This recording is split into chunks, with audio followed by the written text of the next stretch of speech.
as a businessman, money and people go where they are treated the best. For you, it will be, you know what, there is a cost to it, I don't want to pay. But it never shows in any tariff, you know.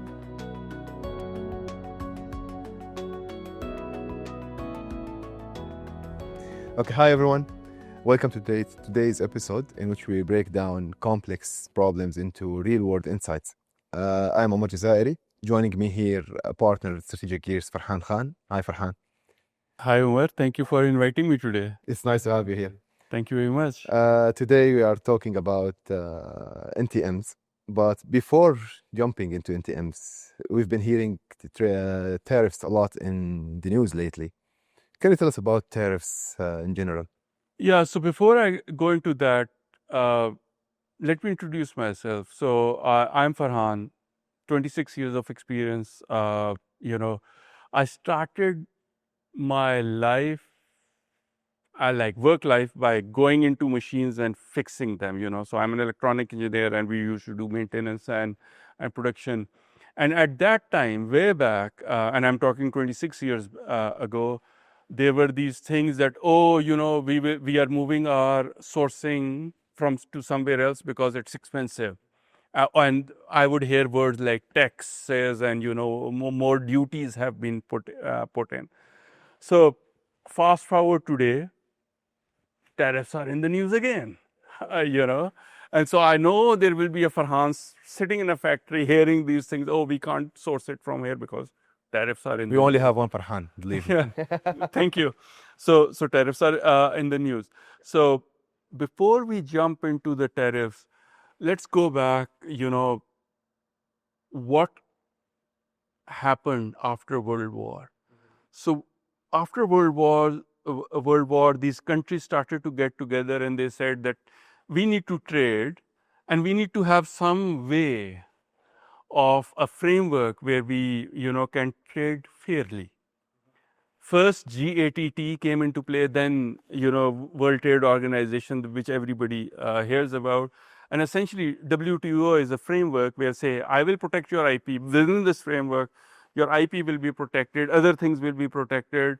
And this is the way the tariffs, mutual tariffs will be, or duties will be, so that it is fair. That's how it came into play. Now, because of that, the tariffs started to go down globally.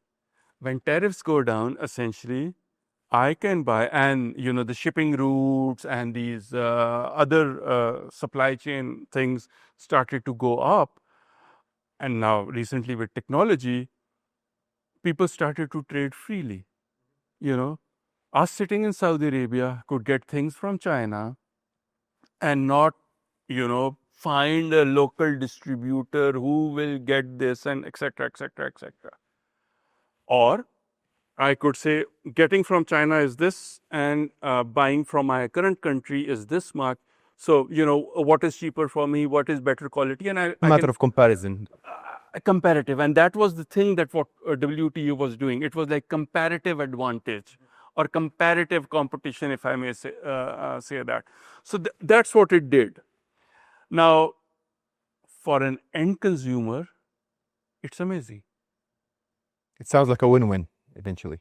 It is a win-win. I can get prices which are within my reach, and I can pick and choose from wherever in the world. So let's give a very normal Prime Day is about to start in Europe. Me sitting currently in Saudi Arabia can go to Amazon or can go to Alibaba from China or from US or from Europe or from Noon or Amazon Saudi, can see what I want, what is the price, what is the delivery cost, and get the same thing at a price that I want.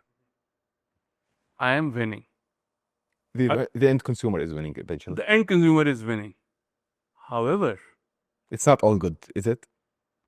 If you talk to people who do not like this free trade, you will hear that they will say, hey, but factory within my country, so Amazon Saudi, because Farhan is buying from Baba, let's say, So Amazon Saudi or Amazon UK is not very happy because suddenly Farhan's money went to China. It did not go to Amazon Saudi or Amazon UK. So those factories, if you take it bigger, factories around the world, because of this comparative competition, some countries started to become, I would say, the factories of the world. You know, and it is not, everybody says China is the factory of the world. Not necessarily. Back in 1980s, it was Japan, then China, but Taiwan is in semiconductors. If you want garments, it is either Pakistan, Bangladesh, India. If you want cars and you are a US consumer, those are being produced in Mexico. So on, lumber is coming from iPhone is being produced now in China. Yes. Lumber is coming to US from Canada. So because of all of that, suddenly if you are a lumber farmer in US, you are not happy because cheaper lumber is coming. It was just like when Kareem or Uber came. The taxi drivers were not happy because suddenly the prices went down and consumer was very happy. But the taxis, so the factories, etc., or the factory owners within a specific country who are producing something which is expensive for the consumer normally are not very happy. Then another competitor comes from a different country, makes it difficult for them, but the consumer is happy. Consumer is happy. Isn't the consumer happiness important? It depends how the leadership thinks.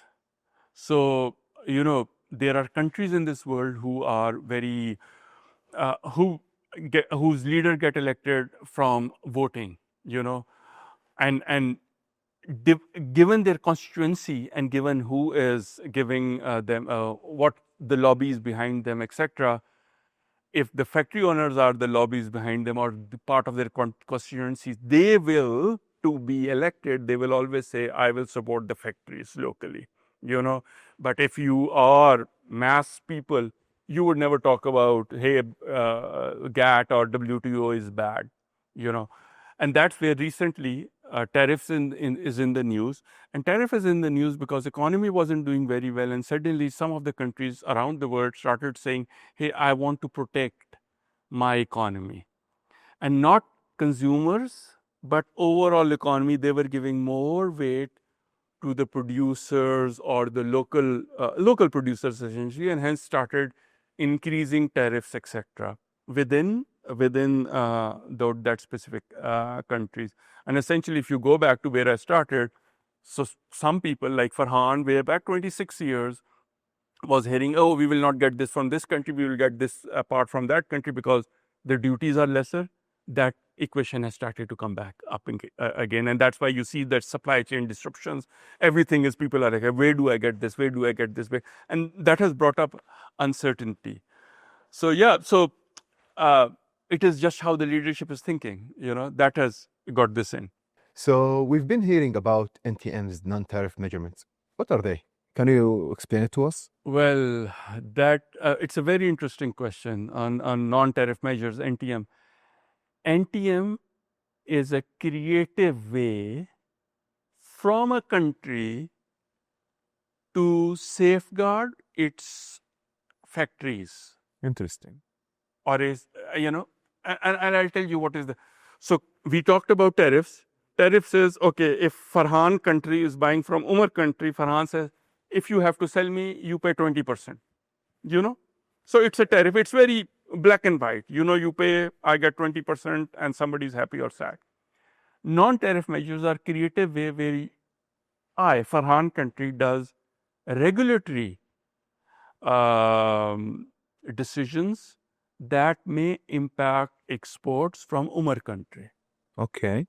Let me explain that. There are 16 actually NTMs that have been defined, but I'll give you a few simple examples. Standards. When you are exporting, you say this is the quality and I am meeting the standard of the country that I'm exporting to. If the country you are exporting to changes its standards suddenly you cannot export to that country. It's a regulatory change. So that's similar to what happened to Apple in Europe. If you recall that Europe has standards of each smartphone should have a Type-C charging port. That's why they started by shifting from a Lightning port into a Type-C port. Exactly. Now, what happened? This is an amazing example. This is sort of an NTM. They said, "Hey, Apple, I will not get. It has to be Type C." What Apple had to do? Apple had to make a decision.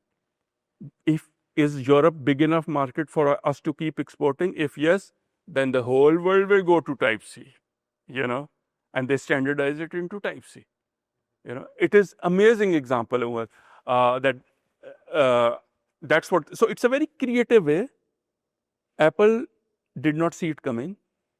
The cost never shows in any balance sheet, apparently, and suddenly there is a blockade. Apple cannot export to Europe instead. Europe. Yeah. I'll give another example. Quarantine. If you are selling wildlife, actual wildlife, country Farhan, buying from country Umar can say, okay, your animals will stay in quarantine for 6 months. Now, buyers here cannot wait for 6 months. Buyers standing in my country cannot wait for 6 months, which means whatever you shipment takes a few days, and then they are stuck in quarantine for 6 months. Yeah, that's a very long period. It will never show in anywhere that hey, there is a tariff. It's a regulation. I just put in as a country, I put in a regulation, creative way, and suddenly I have stopped getting imports from you. I will say this happened to us as humans, and that was not an NTM, it was a needed. When during COVID, you had to go anywhere and they'll say, okay, you have to spend 15 days in the hotel. You can't do anything. People stop traveling just because of that 15 days. It is the same with actual animals. Now, another very creative way is where I make the documentation. As a country, I make my documentation very stringent or very lengthy. So for Umar country to export to me, you have to go through 20 agencies within Farhan country, and through that get approvals before you export. As a businessman, money and people go where they are treated the best. For you, it will be, you know what, there is a cost to it, I don't want to pay, but it never shows in any tariff. So notice there is a lot of talk about, hey, there is this tariff of 20%, 50%. People are not talking NTMs because one, they don't understand it. Two, it's very difficult to calculate. And I'll give another example of anti-dumping. I can wake up one day, Umar Farhan country, and can say, Umar country, you are selling Apple, we talked about it, to me at a cheaper price versus normal. Because of this, you're dumping. Because of dumping, I'm not buying from you. Now you will go into a legal case with me, international court, etc., etc., etc. And once you do that, you will waste a year before you say it was for that 1 year I have protected my country. Now, I gave you these examples, these 4 examples. Actually, there are 16. If me, Farhan country, really does not want to buy from you and really want to protect me, I will play all those 16s one way or the other. Because for you to prove to anywhere, to WTO, that Farhan is doing NTMs, etc., first you have to analyze, I have done this. You have to find a cost. You have to come to me first at a governmental level, say, Farhan, you are doing this, you are doing this, you are doing this, I think it is better for the consumer. I will not listen to you, or I will listen to you, etc., etc. And I'm wasting your time as your country and your businesses. Now, imagine what we are hearing about the tariffs currently. Those tariffs, very simply, have moved companies to start thinking, where do I buy from? Vietnam is a clothing production hub. Bangladesh is a clothing production hub. Because of those tariffs, those companies sitting in Europe and West are now thinking about, can we buy from Pakistan, from India, or from Mexico, because it is now cheaper, you know. Now that is easy, but at NTMs, it is so creative, and it is a regulation, changing a regulation. We work in consulting, and you already know, getting a deliverable, which is a strategy deliverable, approves takes about 2-3 months, because it has to go from the entity to the senior entity to at times to the royal court, etc., etc., etc., and that takes a few months. There are inputs coming, and it's iterative. Similarly, if I change a regulation in my country, any country who's trying to export will have to either adapt, like Apple did, or say, I will not make a decision. Yes. Some of these sounds reasonable, like health standards, but can they be used strategically, in a strategic manner? They are used strategically. As I talked about the standards, I just changed a standard.